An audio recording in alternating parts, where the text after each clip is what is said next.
Good afternoon, Colorado Mesa University, and welcome back to another episode of Crossing the Line. My name is Matt Enchikin, and with me is my partner, Sean Sullivan. Sean, what's going on, my man? What's happening in the NFL? What is What's happening? I don't know. I'm freaking out. I don't know.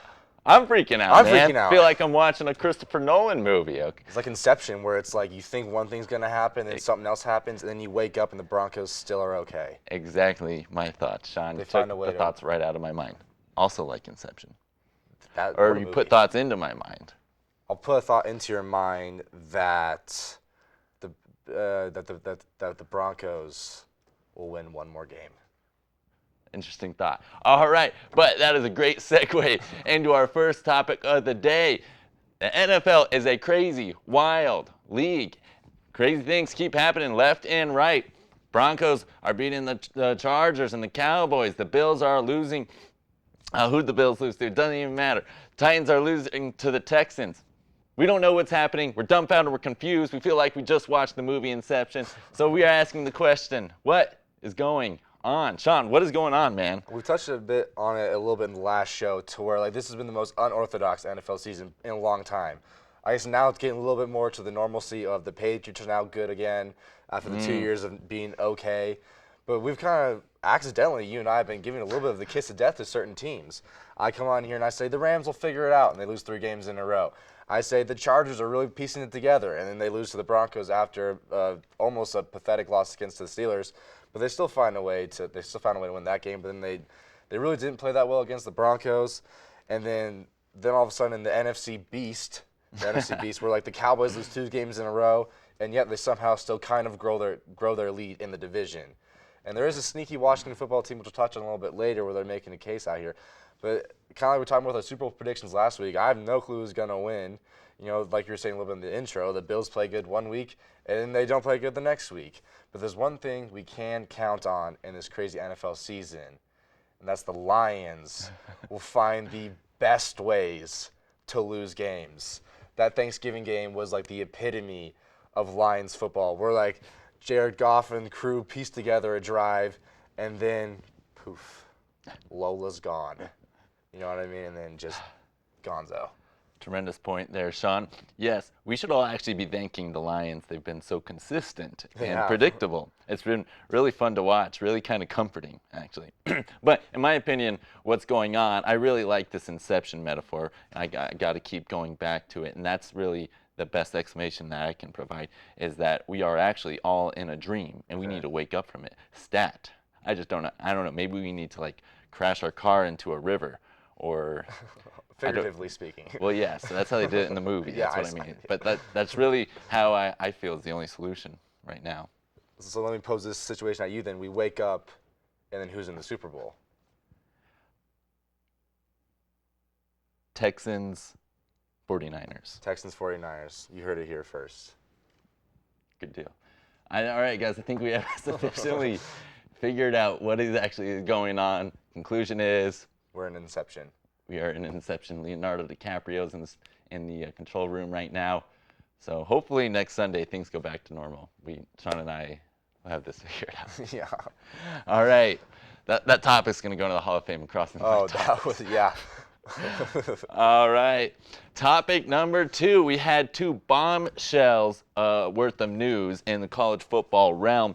Brian Kelly leaving powerhouse Notre Dame to sign on with LSU, and then of course Lincoln Riley leaves Oklahoma to go to USC. So this poses the question, who is going to be more successful with their new team, Brian Kelly or Lincoln Riley? Sean, what's your opinion?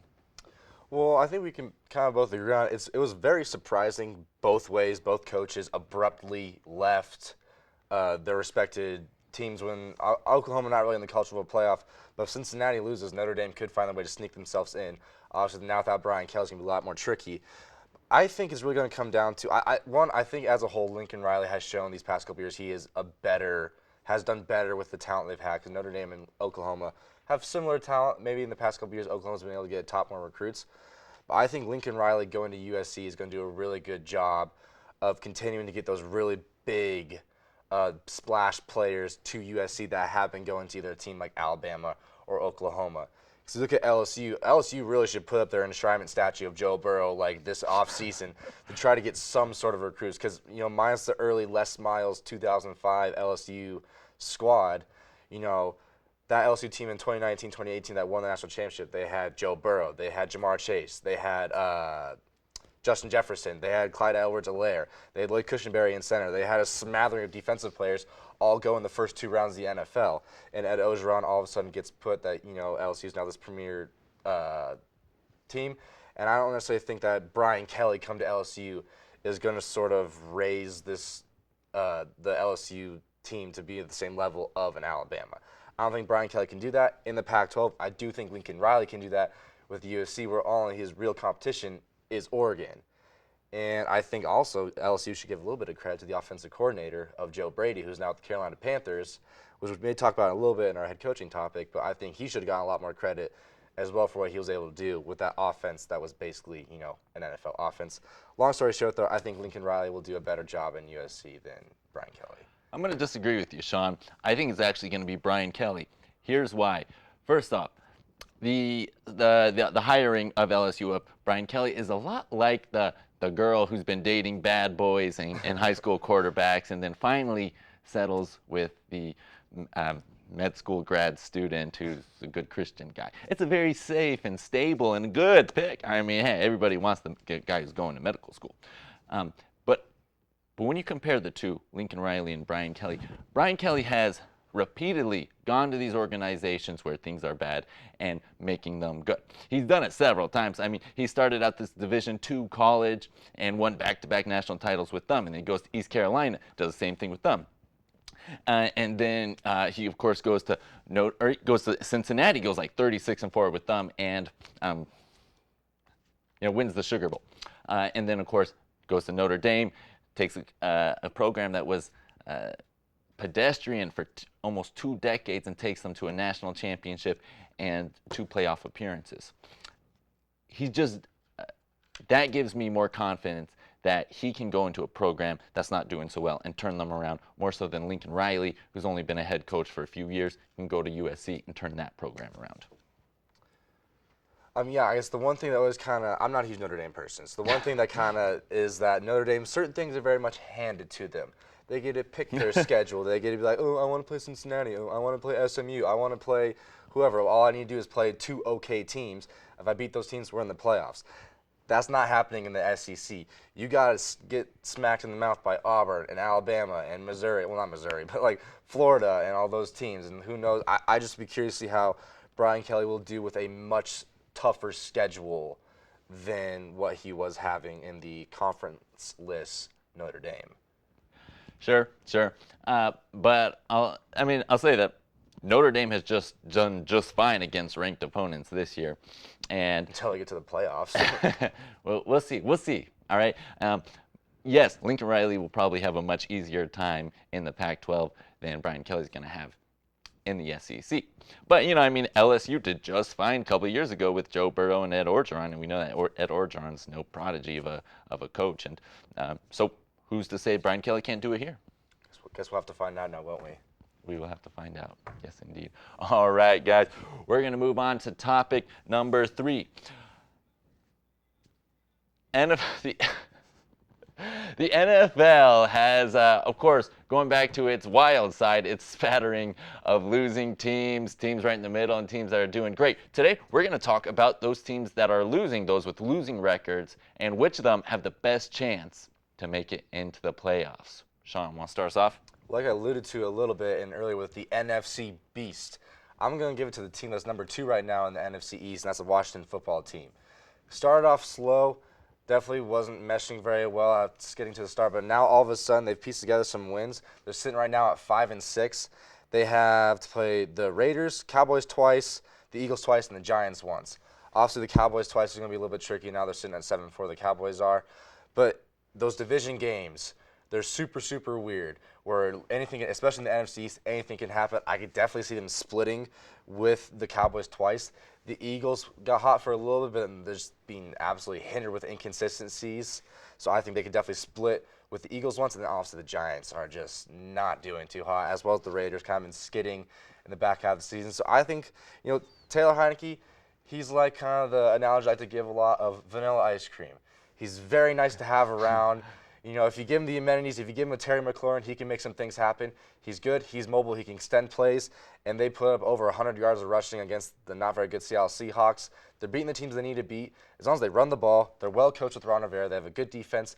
Losing Chase Young is definitely not ideal, but they still have a really solid defense. I think as long as they eliminate the turnovers, which, you know, Taylor Heineke's done an okay job of not turning the ball over too much, as long as they don't beat themselves, I think they'll find themselves a way to definitely get to 500, and they might be able to sneak their way into the playoffs. For me, it's going to be the Minnesota Vikings. You don't have to be a rocket scientist to figure out that Minnesota Vikings, I think, are the best of the losers. Okay, look at point differential. All those teams that are kind of hovering right around a 500 or better record, they all have something deep into the negatives. Minnesota Vikings, they're +5. Also, Minnesota Vikings have had at least a 7-point lead in every single game this season. And even in the games that they ended up losing, 4 of those were against elite teams. Those being Baltimore, Cincinnati, Dallas, and Arizona. All of those losses came by 4 points or less. So we can see that Minnesota is being competitive in every single game, and we can see that they are still winning a couple of the big games. They beat Green Bay, they beat LA, and they are, of those teams that are hovering right around that 500 record, they're the only one with a veteran quarterback, save for maybe Matt Ryan and the Atlanta Falcons. See, the key point there for me is you're saying that in those 4 losses they had in all 1 point, they're still losses. You know, it looks like it's okay because it's not a player issue. It's a strategy issue. It's a coaching issue, and those things can be much easily fixed than, say, a quarterback who's just not up to snuff. Looks like a duck, sounds like a duck, quacks like a duck. Fallacy, man. It's a duck. Therefore, Kirk Cousins is He's Kirk fine. Cousins. I mean, he's good. Yeah, he's good, but he's not necessarily good enough to beat those teams that you alluded to. You just said with the Cowboys and then Arizona and whatnot. He can beat them. Like I said, they have a 7-point lead in every single game this year. Every single game comes down to the last couple minutes. They just need to do a little better with time management, with a little bit of strategizing. I've said it time and time again, you don't need an elite quarterback to win a Super Bowl. Vikings don't need an elite quarterback to make it to the playoffs. See, I agree that you definitely do not need an elite quarterback to make the playoffs. You know, the Broncos basically made the playoffs with Brock Osweiler. Case Keenum led the Vikings to the playoffs, but, you know, I guess we'll see. And who knows if the Vikings end up missing the playoffs, Mike Zimmer could be on the hot seat. On the hot seat, he could be, which leads us into our next topic. On the hot seat, NFL coaches. Which coaches today are going to be on the hottest seat? Sean, who is your pick? Well, it's kind of funny. It was pretty interesting for me. I was going through the NFL standings, and I was like, with the record they're at right now, what coaches are pretty safely on the hot seat? Obviously, we've been saying it almost. I'm pretty sure if we had a highlight compilation of every single Cross-Line episode, I've talked about Vic Fangio and how he should be fired at least once, and I'm going to say it again. As well, a couple other coaches I had on here, Brian Flores, Urban Meyer, which, you know, that's a story for another time. And then Matt Rule, I could see him leaving more than being fired. The 2 coaches sticking out the most for me are Vic Fangio and Brian Flores. I think Miami should definitely stick it out with Brian Flores 1 more year. Obviously, they've been playing a lot better as of late. They definitely could be in the conversation as well of teams that are making a good playoff push. They've been on a roll for a little bit lately. Brian Flores deserves a lot of credit for that. But I think it's got to be Vic Fangio. I mean, I know it's redundant. 6-5, Sean. He's the winner. It's 6-5, but is it really 6-5? I think we should seriously take those first 3 wins out of it against the Jets, the Jags. I know I say it. Cowboys, Chargers. We're really gonna throw the Cowboys in here, but regardless, here's more of a spicy take outside of the Vic Fangio redundancy. I'm gonna give a hypothetical situation to you. Let's say the Rams, as of right now, have lost 3 games in a row. Last season, definitely skidded to the hole. They kind of threw Jared Goff under the bus a little bit for that. Now they have Matt Stafford, who has been hurt and turnover prone, and they've lost 3 games in a row. Let's say the Rams find themselves away. They slip their lead in the AFC and the NFC West. The 49ers have been playing well as of late, and obviously, you know, the Cardinals are the Cardinals right now. But they find themselves a way to miss the playoffs. What do you think, Matt, happens to Sean McVay in that situation? I see where you're going with this, Sean. And maybe if Sean McVay was in a football-hungry town, I don't know, like Chicago, like New York, and there was a lot of demand for high expectations, maybe he gets put on. But no, if the Rams ever let go of McVay, that you'd be firing whoever's making those decisions. I agree. McVay is a good coach, but you also have to think about it though, with the talent that they have. You need to have more productivity with the talent that you have than what they've been doing, since losing 3 games in a row. It's not a very good look for Sean McVay if they find, outside the Super Bowl, what have they really done since then? Obviously, I know the Super Bowl is a very big thing to do, but they really haven't done much since then. You don't need to do a lot. You just need to be a winner or somewhat in the conversation of the playoffs. And I think Sean McVay has consistently done enough of that with a subpar quarterback. Subpar quarterback. You think Matt Stafford's a subpar quarterback? No. I'm saying that he did it with a subpar quarterback in Jared Goff. Gotcha. That's the main point. You going to do your coach or what? Oh, yeah, I got to do my coach. That's right. My coach is going to be New York Giants head coach Joe Judge. He's got a very impatient owner. He's had 2 years to work with Daniel Jones, who I think really is still far away from his potential. He's not hit that ceiling that I think he's capable of. And Joe Judge has just always been a career special teams guy. He's the second coach of all time to be hired as a head coach straight from a special teams position. And so nobody expected him to do a lot, and he's still not doing a lot. And I think owner John Mara sees that, recognizes it, and is done with it. I feel like Gettleman has not done a fantastic job. His draft picks have not turned out a lot. Like you're saying, Daniel Jones has not hit his ceiling yet, is because he can't stand up because his ceiling is so low. He's a tall guy. He can't quite reach his ceiling because his ceiling isn't really there that much. I've been very underwhelmed with Daniel Jones. I would be curious. I think Joe Judge is a solid coach. Just the pieces aren't there. They have one of the worst lines in the offensive, one of the worst offensive lines in the NFL. Saquon Barkley can't stay healthy. Who's their best wide receiver? Kadarius Toney. Like, who? I understand he was a high draft pick, but he'd probably reach for him a little bit. Daniel Jones still can't hold on to the ball. He fumbles all the time, throwing a bunch of picks. It's just not looking too good if you're a New York football Giant fan. Well, regardless, owner John Mara did say in the past that everybody's going to be on the hot seat. So whether it's David Gettleman, whether it's whether it's Joe Judge, decisions are going to be made. All right, guys, we're going to move into our 5th topic. The Rockies, the Colorado Rockies once let go. Oh my God. I'm going to start over. The Colorado Rockies just lost another big piece of their roster in starting pitcher Jonathan Gray, who just recently signed with the Texas Rangers, a move that could have been easily avoided if you're the Colorado Rockies. And this is just an addition to a flurry of moves that haven't been made by the Rockies. And so Sean and I are going to spend a little bit of time going over all the people in the world who we think could do a better job of running that organization. Sean, who could do a better job? I think this is pretty obvious, I mean, it's Coach Bolton from High School Musical. He was able to take a group of individuals with a wide array of talent and mesh them together to win, I assume, a state basketball championship in the movie. So therefore, all he needs to do is take that ability to bring people together, as much needed in MLB dugout, and there will be glorious success for the Colorado Rockies with Coach Bolton. Wow, that was beautiful. Really majestic words. You paint with words, Sean. I try.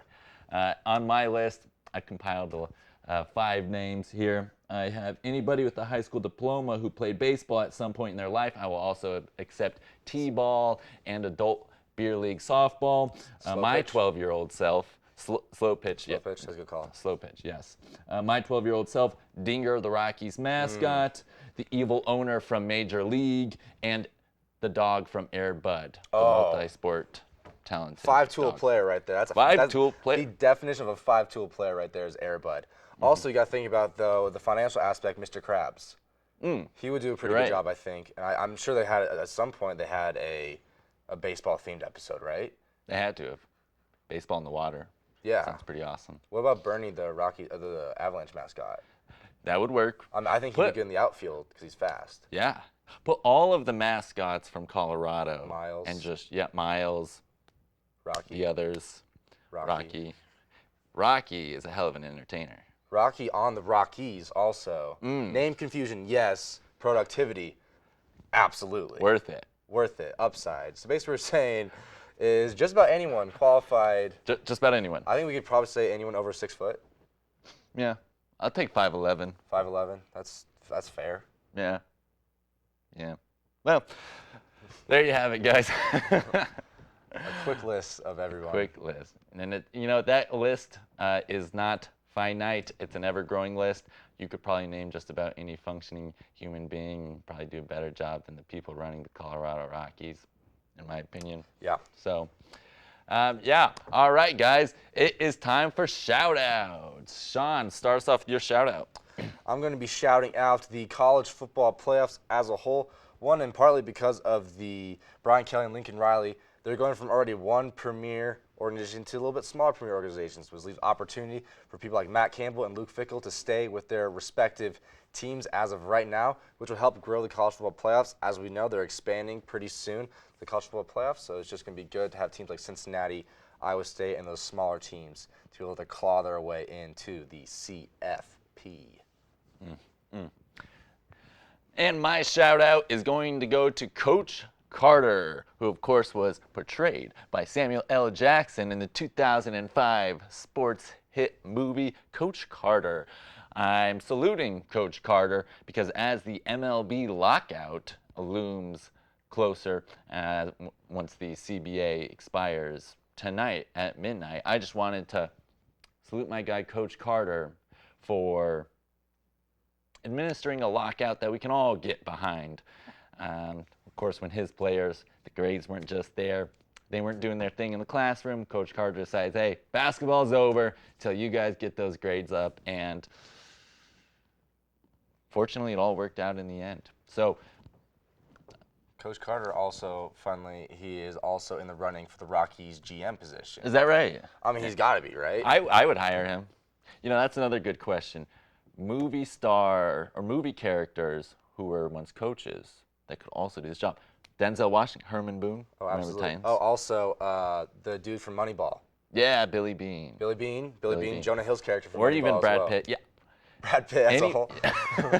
Anybody who can do math, maybe run a business. Oh, the Field of Dreams.